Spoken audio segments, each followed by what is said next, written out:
प्रदीप, बेटा आपने एक लालची कबूतर की कहानी सुनेंगे आज। क्या करेंगे?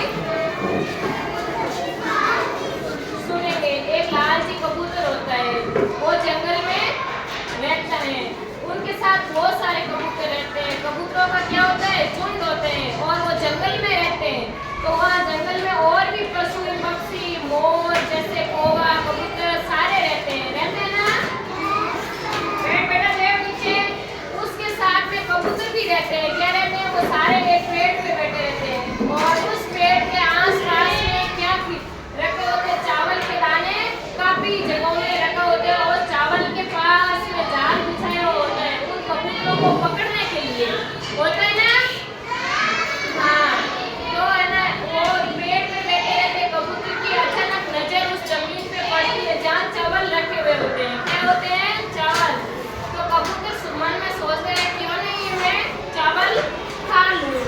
तो वो है ना जानवर कबूतर और एक उसमें से एक बड़ा कबूतर होता है, बूढ़ा कबूतर है ना, सबका ज्ञानदार कबूतर होता है। तो वो कबूतर उन कबूतरों को मना करता है कि बेटा यहाँ कुछ और अलग है, मेरे को धोखा लग रहा है, यहाँ पे आप चावल खाने मत जाना।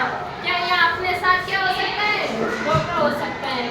तो वो कबूतर सारे तो मान जाते, एक कबूतर उसमें से उस जाल के में उस चावल खाने के लिए जाता है। जैसे ही वो जाता है तो उस जाल के अंदर वो क्या हो जाता है?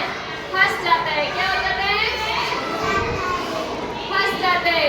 तो वो जैसे ही उस जाल के अंदर फंसता है,